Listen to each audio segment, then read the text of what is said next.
Karan up and I said, I just want you to know that I will be really upset if you don't take me in this film. Oh, nepo kid, this, get some snakes constantly on my pictures. Nepo kids को अगर कोई nepotism word से associate कर दे तब इनको बहुत problem होती है, बट वहीं इस प्रिविलेज के पर्क्स एंजॉय करने का एक मौका नहीं छोड़ते।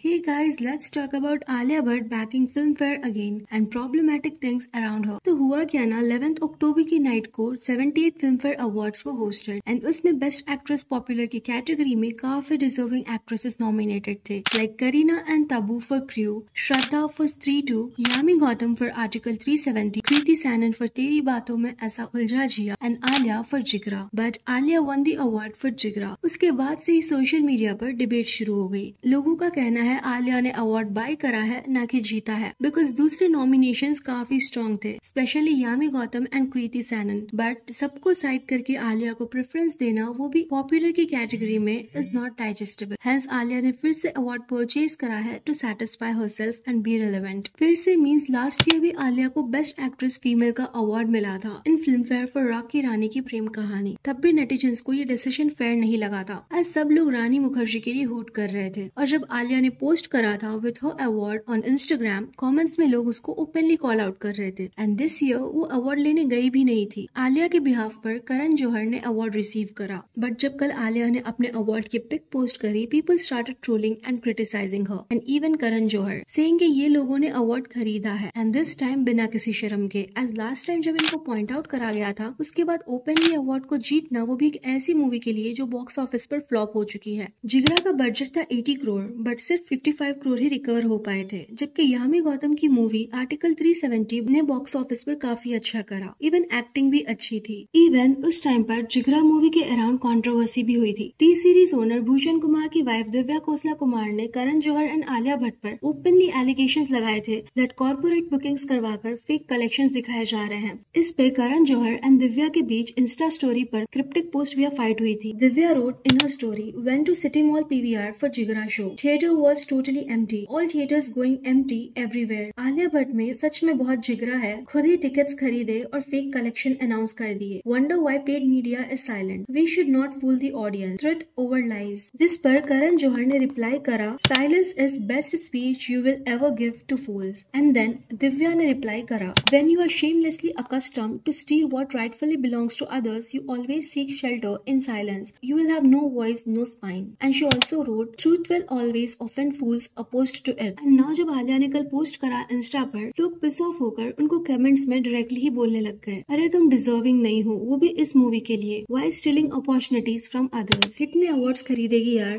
better movies and actresses were in race, not public choice for sure, so much injustice to better and hard-working performers from non-filmy background, getting an award for movie that flopped when actresses like Yami Gautam are right there in the category. Filmfare is not even being sleek about being rigged. Even Karan is being mocked because Rocky Rani की प्रेम कहानी and जिगरा दोनों ही धमा production की movies हैं। Congrats Papa for making others lose and making your daughter win this award. By the way, how much money you guys paid? How was she more deserving for this award category than Kriti and Yami? It's high time you should stop this obvious serving, or else Alia will only be remembered as fraud actress in Bollywood history. Though Alia no doubt talented है, but this time सच में जिगरा के लिए she doesn't deserve the award. Netizens के according Alia हर बार ऐसा करती है to be relevant, and इस तरह इन अवार्ड्स की कोई क्रेडिबिलिटी ही नहीं रही है। काफी सारे एक्टर्स ने time and again openly in awards को क्रिटिसाइज करा है दैट ये अवार्ड्स फेयर नहीं होते, बहुत पार्शियलिटी होती है इसमें। अवार्ड वैसा नहीं है जहाँ टीवी पे आता है और वहाँ पे नाच गाना होता है और ये सब टीआरपीज होते हैं, उस टाइप का अवार्ड नहीं है। तो आप लोगों को तो पता भी चला कि मैं वहाँ गया, मैंने अवार्ड लेके आ गया। So what I am trying to say is that for me, if I have value in my heart for the organisation, जो संस्था मुझे इज्जत दे रही है, पहले मेरे मन में उनके लिए इज्जत होनी चाहिए, तो मैं जाऊंगा और उनसे खुश होऊंगा कि इन्होंने मुझे इज्जत दी है। और नंबर 2, अवार्ड फंक्शंस एक नंबर के फ्रॉड हैं, सबके सब ग्रुपिज्म होता है इनका। ये लोग जितने भी अवार्ड फंक्शंस के जो भी ऑर्गेनाइजर्स होते हैं, जो ऑर्गेनाइजर्स को लेते हैं, इनको पैसा देते हैं, तो ये सब फेवरेटिज्म चलता है वहाँ पे। आलिया को बेस्ट एक्ट्रेस पॉपुलर मिला है, ना कि critic choice. To understand this, वो मूवी एंड रोल्स जो पब्लिक के बीच पॉपुलर होते हैं, ना कि क्रिटिक के, जो कुछ लोगों की ज्यूरी डिसाइड करती है। इस पॉइंट पर लोगों का ये स्टैंस बिल्कुल सही है। जब मूवी ही नहीं चली तो पॉपुलर अवार्ड कैसा।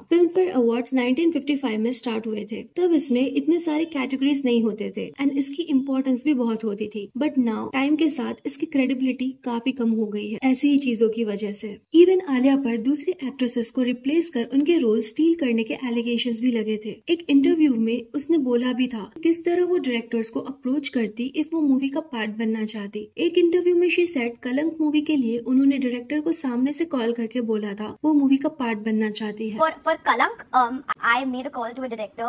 I called him up and I called Karan up and I said, listen, I just want you to know that I will be really upset if you don't take me in this film. Okay. और उड़ता पंजाब में भी उसने director को approach करा था। Then directors ने 2 days के लिए सोचा and likewise she backed the role. Urta Punjab. Actually, that's when I went to a director and I said that I really want to be a part of this film. So it took him a day or two to actually think about it. Even dear Zindagi के लिए भी first choice कोई और था, Alia wasn't there. अगर Google की माने तो it was Katrina, but Karan Johar and SRK ने गौरी शिंदे को कन्विंस करा दैट आलिया बहुत यंग नहीं लगेगी एंड उनको आलिया को लेना चाहिए। जब इंटरव्यूअर ने उनसे पूछा, शी सेड उनको इस बारे में नहीं पता। They were actually going to make Dear Zindagi with another actress.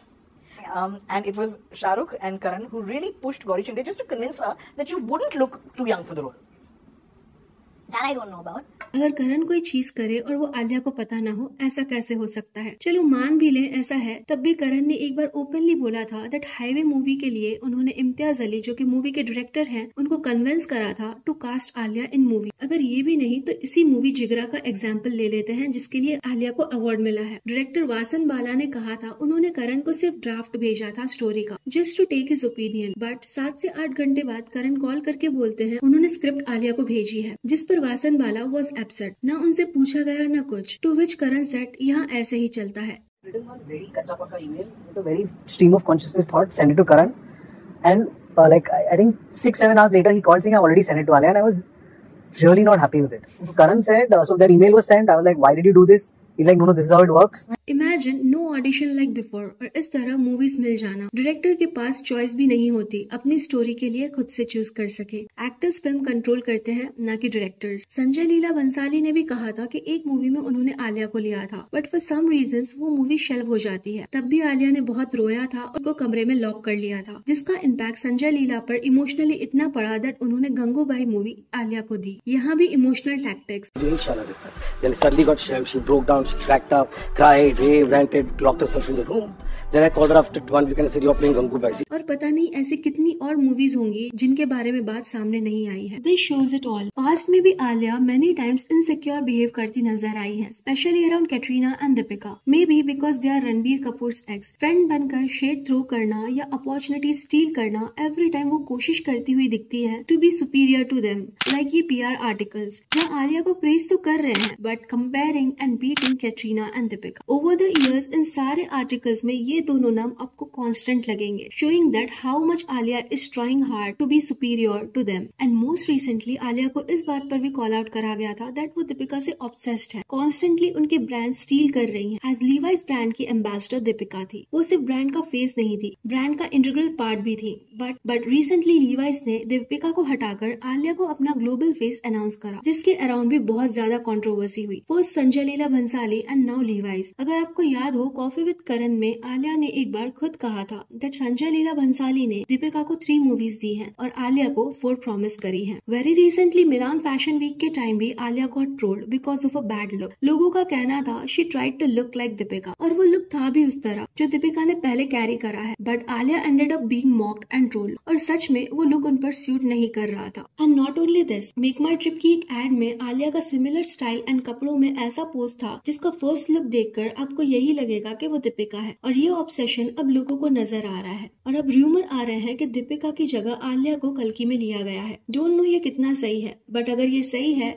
एक और कंट्रोवर्सी एंड डिबेट होगी, प्रूविंग पीपल राइट कि ये ऑब्सेशन रियल है। आज के लिए बस इतना ही। आपका क्या कहना है रिगार्डिंग आलिया का अनडिजर्विंग होने के बाद भी जिगरा के लिए अवार्ड मिलना? Let me know in the comment section below. Video अच्छा लगा तो लाइक करें and please please please channel को सब्सक्राइब करें। Thank you.